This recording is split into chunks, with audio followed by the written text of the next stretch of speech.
Mm, ahí sale la grabación cuando pongo esto. Así es que para estar sin grabación, tengo que estar en la otra forma. Ah, ya, doctor, no hay problema entonces. ¿Ya?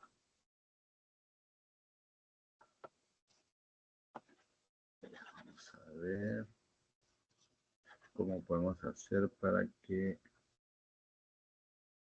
nos...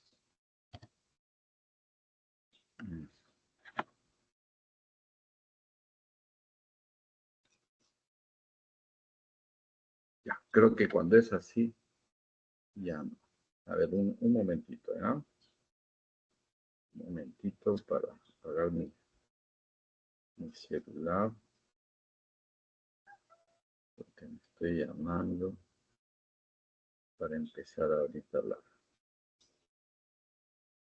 clase.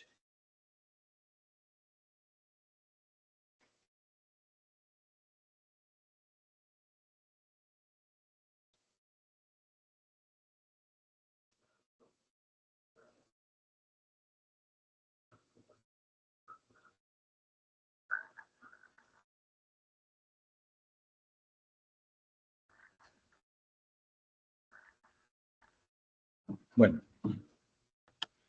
entonces vamos a hablar de epilepsia para contarles que epilepsia es una de las patologías más frecuentes que se ven en neurología. En una consulta externa hospitalaria de neurología, aproximadamente es el 50%, ¿ya? Entonces, hay que prestar bastante atención a esta patología que está dentro de los trastornos paroxísticos.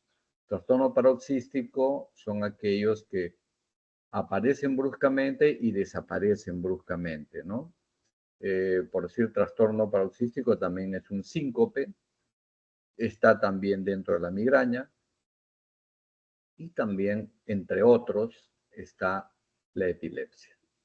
Su importancia a nivel mundial es que representa más o menos unos 50 millones de personas que sufren de este problema, ¿no? De esta enfermedad.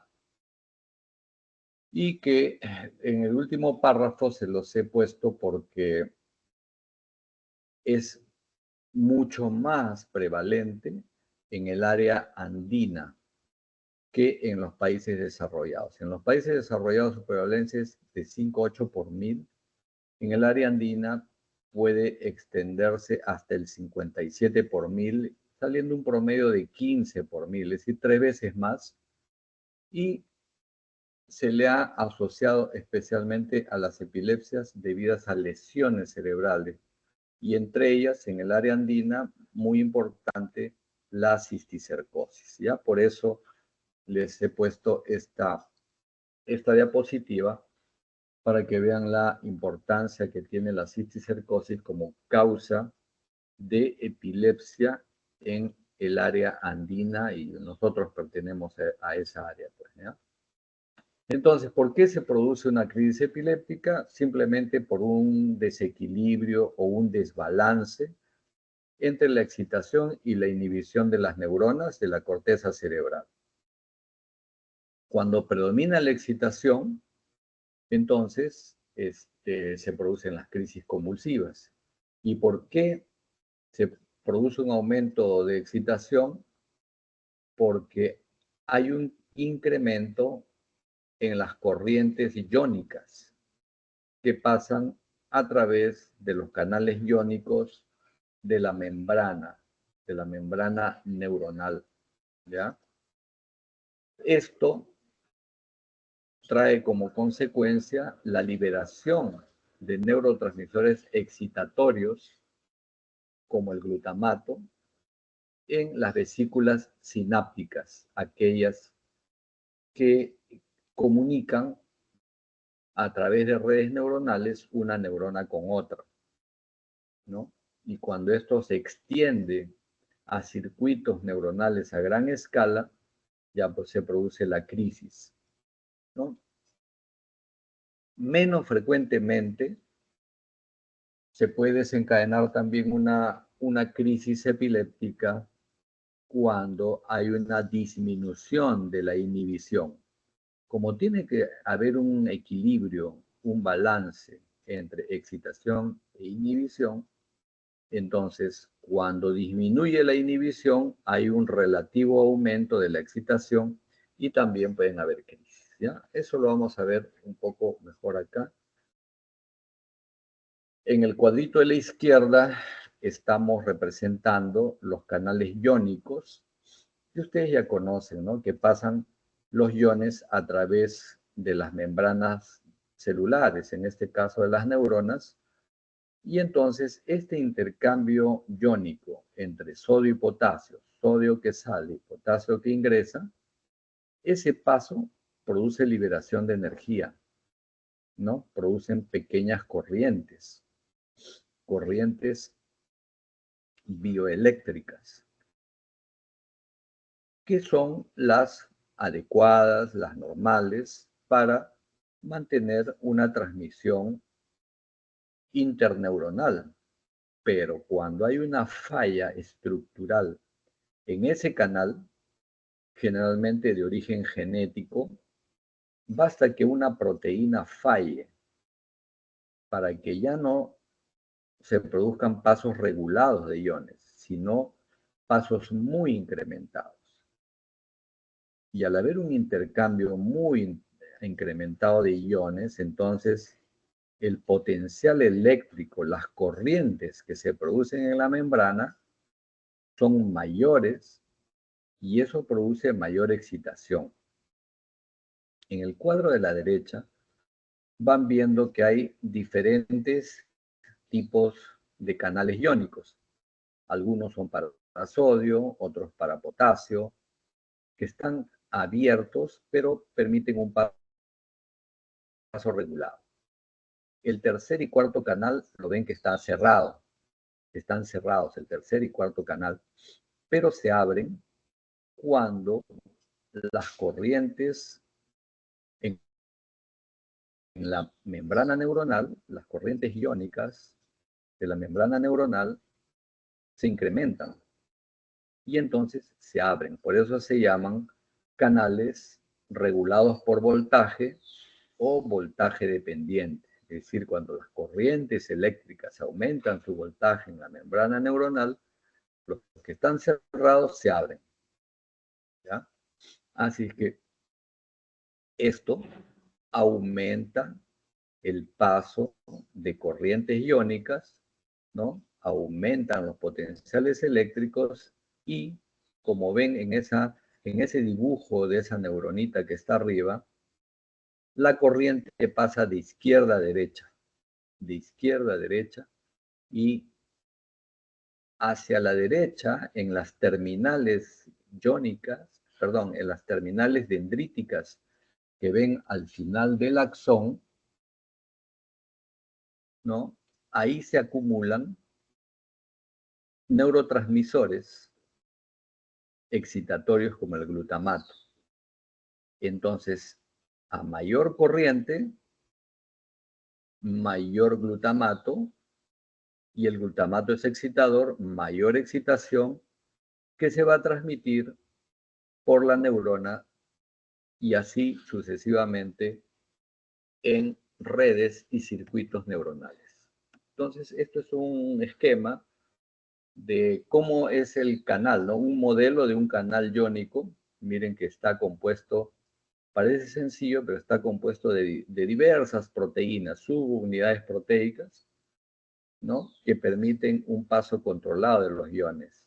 Pero si alguna proteína de este canal falla, entonces, como les dije, los iones pasan indiscriminadamente. Igualmente, miren esta lista, ¿no? De alteraciones genéticas, ¿no? Que producen epilepsia. O sea, estas alteraciones genéticas afectan proteínas, tanto de canales iónicos como de receptores de, de los neurotransmisores. Cuando fallan la estructura de estos canales iónicos por alteraciones genéticas que ya están identificadas como en esta pequeña lista, van a causar epilepsia. ¿Ya? Pero todo esto que les he dicho hasta ahora es causa de epilepsia, de causa genética. Entonces, cuando ustedes a estos pacientes con epilepsia le hacen un estudio por resonancia magnética, en realidad no van a ver ninguna lesión, porque la lesión es a nivel de canales iónicos, imagínense, ¿no? Es por alteraciones de fracciones de proteínas que conforman esos canales iónicos. Entonces, según la resonancia, se va a ver normal, pero el paciente va a tener convulsiones por descargas eléctricas aumentadas. Esas son las epilepsias genéticas. Pero hay otra forma de epilepsia que se llaman las estructurales, que se deben a lesiones visibles.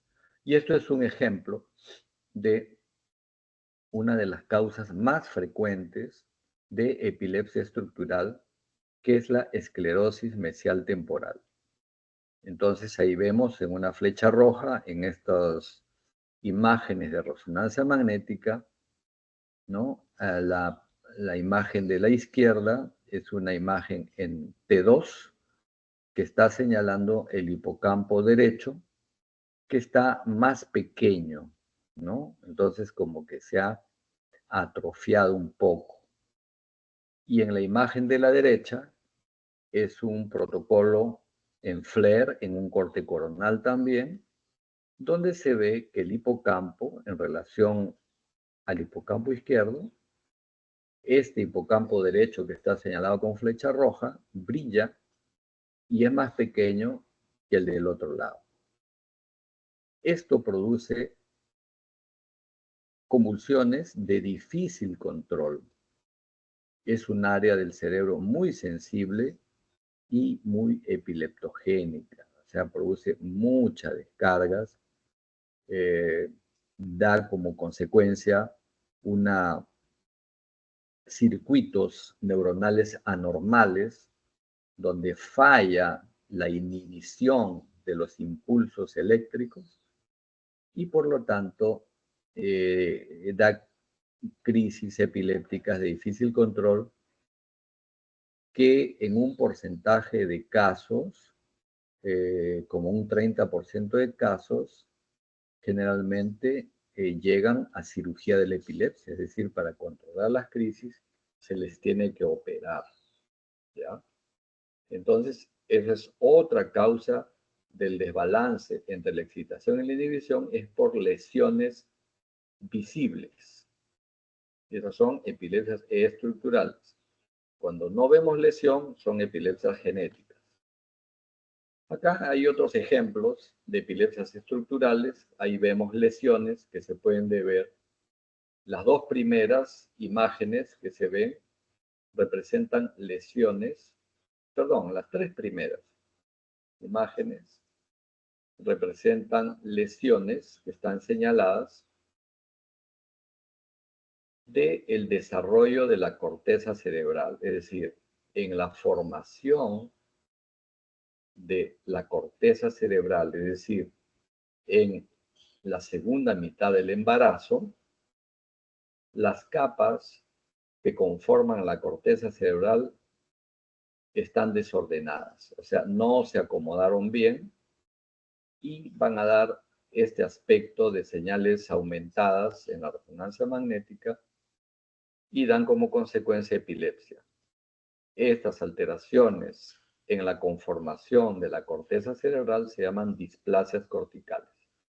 Y la última, a la derecha, es una lesión característica de la encefalopatía hipóxico-isquémica, ¿no? Cuando falta oxígeno, por decir, en un ahogamiento, en un infarto cardíaco, ¿no? En fin, encefalopatía hipóxico-isquémica. Entonces, en resumen, las crisis epilépticas se producen, ¿no? Cuando existe un desbalance entre la excitación y la inhibición por aumento de corrientes iónicas, ya sea de causa genética, de causa lesional. Estas corrientes se transmiten a través de la sinapsis, ¿no? Y estas se pueden propagar a nivel de circuitos a gran escala y esto trae como consecuencia finalmente una convulsión. Muy bien, entonces, convulsión es la manifestación clínica de estas descargas neuronales aumentadas, ¿no? Pero cuando ya se transforma en una enfermedad, ya se llama epilepsia. Es decir, una persona puede convulsionar una vez y no es epilepsia. Es una crisis convulsiva única. Pero cuando ya hay 2 o más crisis no provocadas, ¿no? En un lapso mayor a 24 horas, ya se considera epilepsia, porque es a partir de 2 crisis. Si estas 2 crisis o más se presentan en 24 horas, se considera como una sola crisis. ¿Ya? Y ya mencionamos pues, que estas se producen por descargas hipersincrónicas de las neuronas de la corteza cerebral. Y bueno, ya mencionamos entonces que habían epilepsias genéticas que están en la segunda columna y en la cuarta columna las estructurales. ¿Cuáles son sus características clínicas?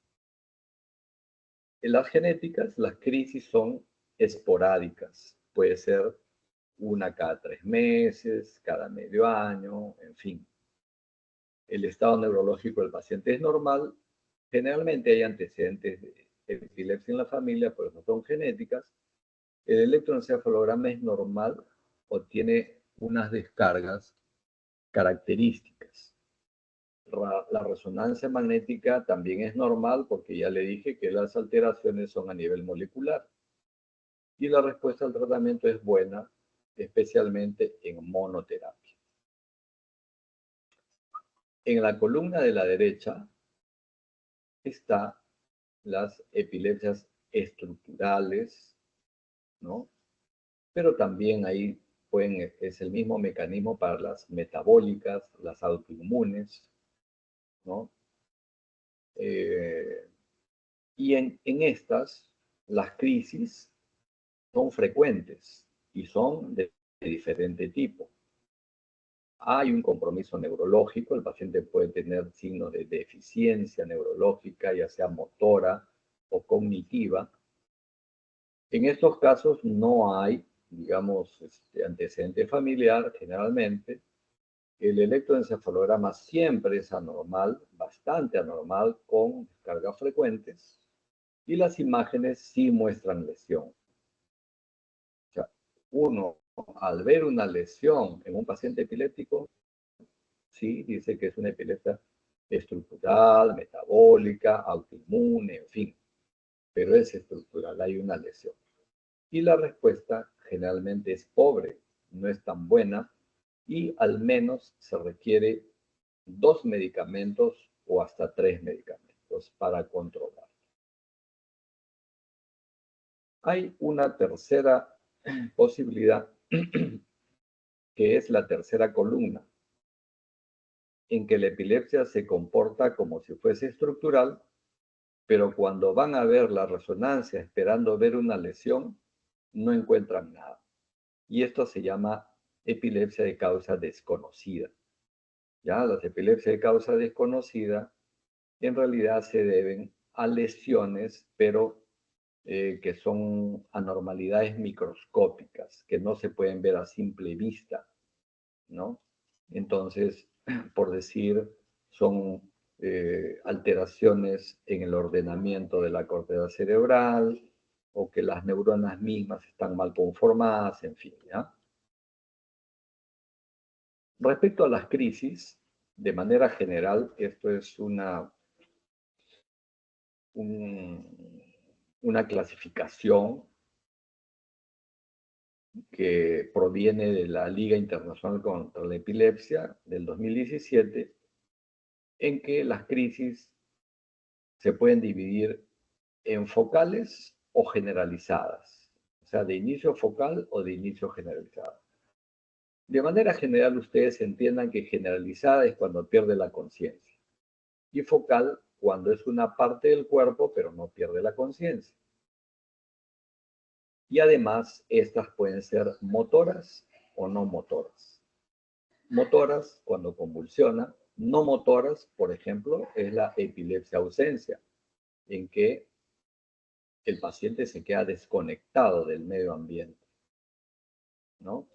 Por unos segundos y después retoma. Es una crisis generalizada. En el momento que se desconecta, no tiene conciencia de lo que ocurre, pero no hay convulsión. En cambio, hay otras de inicio focal que pueden ser motoras con convulsión o pueden ser generalizadas, motoras también, que convulsiona todo el cuerpo y el paciente pierde la conciencia. Esto es de manera general la clasificación de las crisis, ¿no? Acá un ejemplo en que pueden haber algunas crisis que son atónicas, en que se pierde el tono, en que, por decir, se puede perder el tono de los músculos del cuello y la cabeza cae hacia adelante, o se pierde el tono de las piernas y el paciente cae al piso, eso se llama un drop attack, se desploma bruscamente. A la derecha hay unas crisis que son mioclónicas, como son de breves sacudidas, y lo característico es que estos pacientes boten cosas que tengan en las manos. Y la más conocida es la de abajo, la tónico-clónica generalizada, en que el paciente tiene primero una extensión tónica de todo el cuerpo, después periodos de relajación, que es la fase clónica, y después el episodio posterior a la crisis, que puede ser confusión o hasta sueño. Eso es lo más típico de las crisis, la tónico-clónica generalizada. El tipo de crisis se va a deber a dónde, en qué parte se produce la descarga eléctrica, ¿no? De acuerdo a la zona en que se produce la descarga, va a ser el tipo de crisis. Si la descarga es en el área motora, por supuesto que será una convulsión manifiesta. Pero por decir, si es en una área interna relacionada al estado de ánimo, puede ser una crisis solamente de llanto, de risa, de miedo, ¿no? Es decir, son múltiples las formas de manifestación de crisis epiléptica de acuerdo al área que está descargando. ¿Cuál es el examen de elección en primer lugar, para una epilepsia? Es el electroencefalograma. Porque primero nos confirma que hay descargas eléctricas. Segundo, localiza el foco donde está descargando.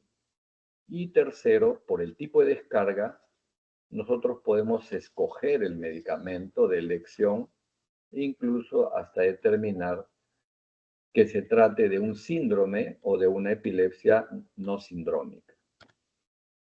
Lo que vamos a encontrar en el electroencefalograma es esto, son arriba a la izquierda puntas,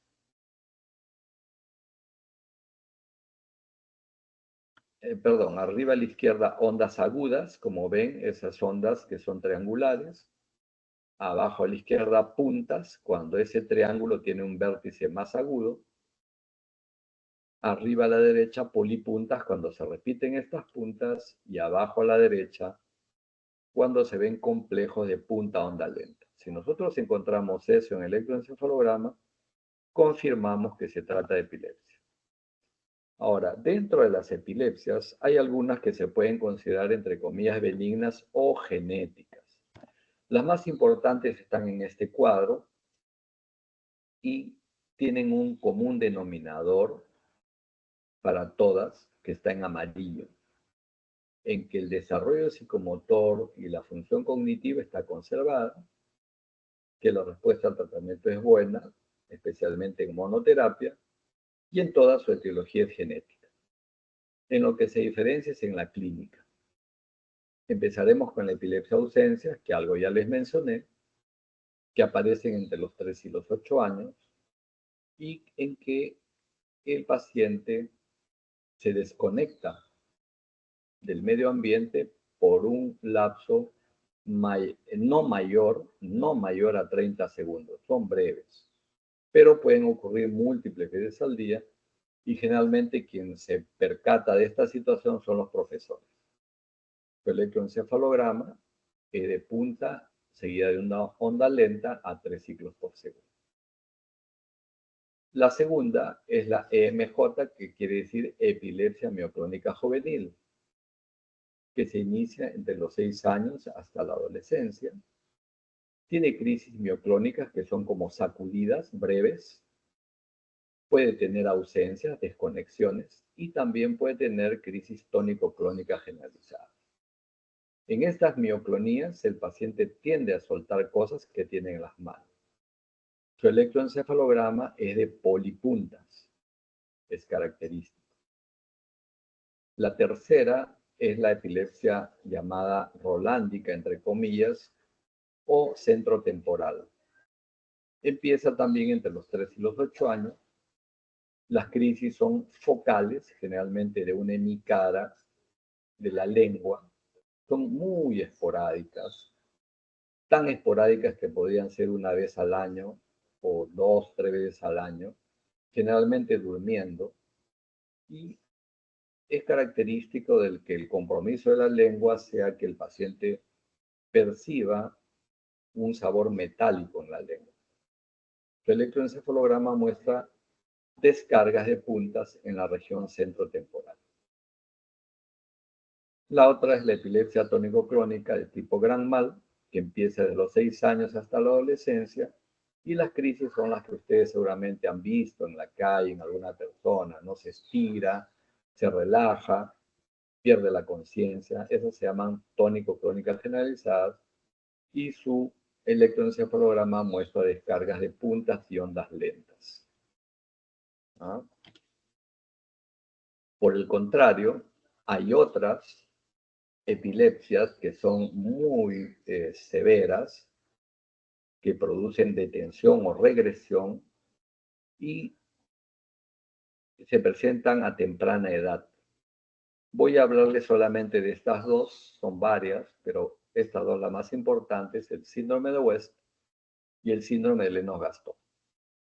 El síndrome de West empieza de los 3 meses a 1 año y sus crisis son de espasmos en flexión, es decir, contracciones breves hacia adelante, generalmente. Y un electroencefalograma muy patológico, completamente desordenado, que se llama ipsarritmia. El síndrome de Lennox-Gastaut empieza entre los 2 y los 8 años y tiene una combinación de crisis atónicas del cuello, la más típica en que la cabeza se cae hacia adelante, ausencias atípicas, se desconecta el medio ambiente, crisis tónicas del sueño, que son las que no deben faltar, está durmiendo y bruscamente tiene una crisis tónica. Y su electroencefalograma es de punta lenta seguida de una onda lenta con una frecuencia menor a 2.5 ciclos por segundo. En ambos casos, apenas empiezan las crisis, se detiene el desarrollo psicomotor o incluso existe una regresión. La respuesta al tratamiento es pobre o ninguna, excepto para el síndrome de West, en que corticoides a alta dosis, más o menos en un 10% de casos, pueden detener esta enfermedad. Y en el caso del Lennox-Gastaut, es el cannabis medicinal, el CBD, ¿no? Lo que ha dado, digamos, un adecuado control en la mayoría de estos pacientes. El síndrome de West tiene causa estructural o genética. La mayoría estructural, 10% genética. El Lennox-Gastaut, la mayoría son por lesiones estructurales, con un porcentaje pues mínimo genético que será un 1% aproximadamente. ¿Ya? Estos son los tipos de electroencefalogramas por decir para el síndrome de West. El de la izquierda, que es un trazado completamente caótico, se llama ipsarritmo. Este es el trazado de Lennox-Gastaut en que muestra la punta seguida de la onda lenta con una frecuencia menor a 2.5 ciclos por segundo. Otras epilepsias estructurales, como ya les mencioné, es que se llaman así cuando se observa una lesión y son epilepsias frecuentes, polimorfas, que no responden a la medicación, ¿no? Existen excepciones de casos de epilepsias estructurales que a la vez son genéticas, porque puede haber un gen, ¿no?, que codifica una mutación de un gen que codifica para una mala conformación de la corteza cerebral, ¿no? O como la polimicrogiria, y también existe en el caso de la esclerosis tuberosa, ¿no? Que es una enfermedad genética en que van progresando las lesiones en el cerebro en el transcurso del tiempo. Y las estructurales pues se deben a asfixia, traumatismo, infecciones cerebrovascular, tumores, en fin, ¿no? Enfermedades infecciosas, cisticercosis, tuberculosis. Esta es la imagen de un infarto cerebral que, como compromete la periferia que ven en la corteza cerebral, da epilepsia. Esta es la imagen, es un ejemplo de un caso muy especial del síndrome de Rasmussen, en que, como ven a su mano derecha, la corteza se ve un poco atrofiada en relación a la corteza cerebral de su mano izquierda. Al año siguiente, esa atrofia del lado derecho está peor y la izquierda ya se empezó a atrofiar también. Entonces, ¿por qué le traigo este ejemplo del síndrome de Rasmussen? Porque es uno de los pocos casos en que la indicación es absolutamente quirúrgica y hay que sacar el hemisferio comprometido lo antes posible. Una hemisferectomía. Esto es un ejemplo de la cisticercosis, ¿no? Donde ven las lesiones múltiples de los cisticercos. Y estas son lesiones de displasias corticales, ¿no?, que está señalada con flechas a la izquierda, y a la derecha ven como hay unas neuronas gigantes mal conformadas que producen pues epilepsia también. Esta es otra, polimicrogiria, en el área punteada. Ven como los surcos son pequeñitos en relación a los surcos que están en las zonas no punteadas. Esto es polimicrogiria, también causa epilepsia. Y esto es lo que les hablé de esta enfermedad genética que se llama esclerosis tuberosa, donde se producen en la piel del paciente manchas blancas, ¿no?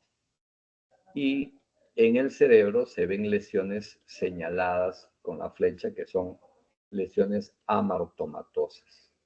Y produce epilepsia, retraso mental también, ¿ya? Entonces, a ver, espérenme un minutito, voy a continuar un segundito, ¿ya?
Allá.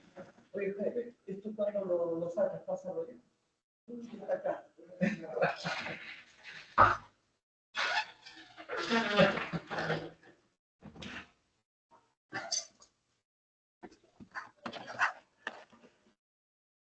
Ya, continuamos. Bueno, el tratamiento. En las epilepsias que no se deben a lesión es monoterapia, es decir, una sola droga, ¿ya? Eso es lo ideal. Y terapia combinada, generalmente cuando no hay respuesta con una droga o cuando la epilepsia es estructural, o sea, cuando hay lesión, ¿ya? Eso es la recomendación. El tratamiento es crónico, ya a largo plazo. En las epilepsias sin lesión, el tratamiento no debe durar menos de 4 años y se debe suspender siempre y cuando no hayan habido crisis en esos 4 años y que sus electros sean normales, ¿ya? Y en las epilepsias estructurales, ellos sí van a recibir medicación toda la vida, ¿ya? Estos son todos los medicamentos, ¿ya? que se dispone hasta el 2016, ¿no? La mayoría existen en el Perú y este es su mecanismo de acción. La mayoría de ellos, como ven en el cuadro de arriba a la derecha en celeste, la mayoría de ellos, ¿qué hacen? Bloquean los canales que mencionamos al principio, los canales iónicos, especialmente los canales de sodio. Abajo ven donde dice levetiracetam, ese medicamento que bloquea la vesícula que contiene el neurotransmisor excitador que es el glutamato, es decir, no lo deja salir, ¿no? al excitador glutamato, ¿no? Es una estrategia. Y hacia abajo, en postsináptico, ya ven abajo a la izquierda, medicamentos que actúan sobre el receptor GABA, como cuáles las benzodiazepinas y el fenobarbital, que actúan como un agonista GABA, o sea, un agonista del inhibidor, o sea, aumentando la inhibición, ¿no? Se balancea la excitación. Y entonces así es que actúan los medicamentos antiepilépticos. Estos son los antiepilépticos, digamos, clásicos, los antiguos: fenobarbital, fenitoína, carbamazepina y ácido valproico. De manera general, los dos primeros son muy baratos de disposición en todo el país, digamos, pero producen muchos efectos adversos. Por eso se tiende a ya no usarlos, pero bueno, donde no se puede, bueno, aunque sea dar eso, ¿no? Porque son muy baratos. Ambos producen hirsutismo, acné, hiperplasia gingival con sangrado, y en niños no se usa porque producen trastornos cognitivos y conductuales. El fenobarbital y la fenitoína sirven tanto para crisis generalizadas como para crisis focales. La carbamazepina es el medicamento de primera elección para crisis focales. El ácido valproico es el medicamento de elección para varios tipos de crisis: para las epilepsias generalizadas, para la epilepsia ausencia, para las epilepsias mioclónicas. Ojo, para las mujeres en edad fértil, todos estos medicamentos antiguos producen teratogenicidad. Por eso se evita su uso. Si es que hay una mujer epiléptica que sale embarazada, entonces se tiene que cambiar este tipo de medicamentos si los estaba tomando. El medicamento de elección en la actualidad para la mujer embarazada es la lamotrigina, ¿verdad? Entonces, son buenos medicamentos, pero producen muchos efectos adversos y mucho ojo con mujer en edad fértil, porque puede producir cambios de malformaciones. Las benzodiazepinas también se usan. Me olvidé decirles, perdón, en el anterior, que fenorbital y fenitoína todavía se pueden usar en emergencias, ¿no? Para estado epiléptico. Bueno, las benzodiazepinas, clonazepam, se usa en emergencias para estado epiléptico. Lorazepam en Estados Unidos se usa porque es muy rápido, no hay en el Perú. Clobazam se usa en crisis atónicas, es bueno, primera elección, en crisis atónicas. Diazepam, su uso en emergencia para estado epiléptico, lo mismo que midazolam. Los nuevos antiepilépticos son estos. Oscarbazepina, que es un primo de la carbamazepina, pero sin sus efectos adversos. Carbamazepina tiene efectos adversos sueño y gastritis. Este no lo tiene, pero es más caro. Todos los nuevos antiepilépticos son más caros. Entonces, como es primo de la carbamazepina, es primera elección también para epilepsia focal. La lamotrigina, como les acabo de decir, es primera elección para mujer embarazada. Segunda elección para epilepsia mioclónica y en casos de epilepsia estructural, combinado con el valproato, es una muy buena combinación. Topiramato y levetiracetam son medicamentos que actúan y que son indispensables en las epilepsias resistentes al tratamiento. Entonces, sí, se deben usar en todas aquellas epilepsias de difícil control. Brivaracetam, que es pariente del levetiracetam, pero mejorado también, es bueno y no tiene el efecto del levetiracetam, que tiene un efecto sobre la conducta. Muchas personas, muchos pacientes que toman levetiracetam pueden tener hasta alteraciones de conductas y hasta psicóticas. Entonces, esto no lo tiene el brivaracetam. La cosamida es primera elección para epilepsia focal del adulto mayor. Vigabatrina es un medicamento que se ha usado en síndrome de, en síndrome de West, pero con mucho cuidado porque puede producir alteraciones del campo visual y además se usa máximo por 1 año o 9 meses.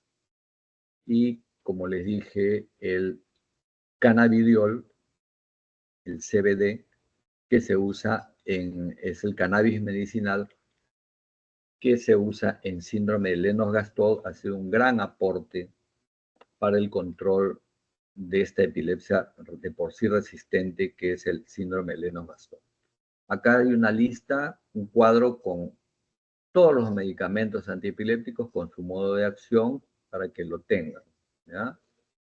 Bueno, ¿cuándo se considera que una epilepsia es farmacoresistente? Cuando después de 2 esquemas terapéuticos el paciente no mejora. Entonces ahí vienen los tratamientos no convencionales como la dieta cetogénica, en que consiste en una dieta, como ven en esa pirámide, que solo es de grasa. Es efectiva para las crisis, pero difícil de ser aceptada porque comer solo grasas, bueno, casi nadie puede tolerarlo. Acá a la izquierda le pongo un nombre, Ketovolve, que es el medicamento ya, la dieta cetogénica industrializada, ya en polvo, pero es carísimo. Así que también es un problema. Esto de la dieta cetogénica es efectiva, su mecanismo de acción no se conoce completamente, se han propuesto muchas posibilidades, pero en realidad no se conoce. Bueno, y si el paciente, llegamos con el paciente a ese estado en que no mejora con los medicamentos, no mejora con el tratamiento no convencional, la dieta cetogénica, en fin, el CBD, entonces es candidato a cirugía de la epilepsia. Hay que operarlo, pero no todos se operan. hay que hacerle un electroencefalograma prolongado, que pueden ser de horas. En Estados Unidos lo pueden hacer un trazado de una semana, con el objeto de encontrar de dónde sale la descarga para operar ahí. Se necesita una resonancia magnética para ver si encontramos la lesión, y si no, estudios por imágenes funcionales, como es el SPECT, ¿no? Que mide el flujo sanguíneo, mide la perfusión, o si no, el PET, que mide el metabolismo de glucosa. Acá, por ejemplo, un ejemplo de la resonancia magnética que está con señales, ¿no? La azul es un hipocampo normal, la flecha roja, un hipocampo atrofiado. Ahí hay que operar. Y en la última, ¿no? Que es un PET, el metabolismo de la glucosa, como ven en la región temporal, está de color más amarillo a su mano izquierda, y en el lado derecho está más rojito, más anaranjado. Si está más amarillo es un hipometabolismo y de ahí es la descarga, ahí es que hay que operar. Entonces, esta es la utilidad que tienen estos estudios. La cosa es encontrar cuál es la zona o el área epileptogénica, porque el área epileptogénica, la que se debe operar, es distinta del área lesional, distinta de la zona de inicio de la descarga, de la zona de la sintomatología, de la zona del déficit funcional. No, es la zona epileptogénica la que se debe operar. Ahí sí tienen éxito las operaciones, y esto es una estadística, un trabajo que indica, por decir, 38 pacientes al azar, libres de crisis. Ninguno de 23 que recibieron tratamiento, ¿no? Todos eran resistentes, pero ninguno mejoró de los 23 que solo recibió tratamiento, pero sí mejoraron 11 de 15, ¿no? Cuando los operaron, y esto que fue un seguimiento a 2 años, ¿no? Y la operación fue en el lóbulo temporal. Por eso le digo, la cirugía del lóbulo temporal es la más común. Pero no todos pueden ser operados porque, por decir, no se puede operar si la zona epileptogénica está en la zona del habla o está en la zona motora. Lo dejas hemipléjico, lo dejas afásico, no vale la pena. Entonces, no todos se pueden operar, ¿ya? Debe tener un foco. Si tiene 2 focos epileptógenos, no se puede operar. Entonces, para los que no se pueden operar, existe este dispositivo, que es un estimulador vagal, que consiste en una batería que se coloca subcutánea en el pecho, que está programada con descargas. Estas descargas viajan a través de un cable que se fija al nervio vago izquierdo. Se supone que teóricamente las descargas que bajan de la cabeza, las descargas epilépticas que bajan de la cabeza, van a ser contrarrestadas por las descargas eléctricas de la batería.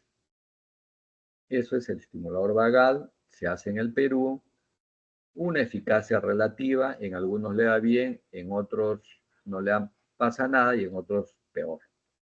Y lo que no hay acá, pero cada vez ya habrá en algún momento, hay en algunos centros especializados en el extranjero, países desarrollados, que son los neuroestimuladores, en que ya el dispositivo que emite ondas que bloquean las descargas del cerebro está en el mismo cerebro. Y además tiene unos electrodos que van haciendo una especie de electroencefalograma para que el médico tratante a distancia vaya observando dónde está la descarga, y a distancia puede también modificar las ondas eléctricas que van a bloquear. Entonces, esto es lo último que hay en tratamiento de la epilepsia. Muy bien, entonces, esta es la última. Esto es lo que les quería compartir en esta clase. Y bueno, nos quedamos ahí. Seguramente voy a subir la clase para que la revisen con detenimiento, ¿ya? Muy bien, entonces quedamos así y nos estaremos viendo en la siguiente clase, ¿ya? Y pueden pasar a su práctica. ¿Está bien?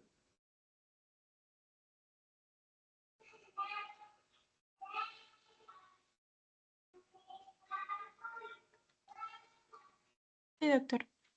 Muy bien, hasta luego.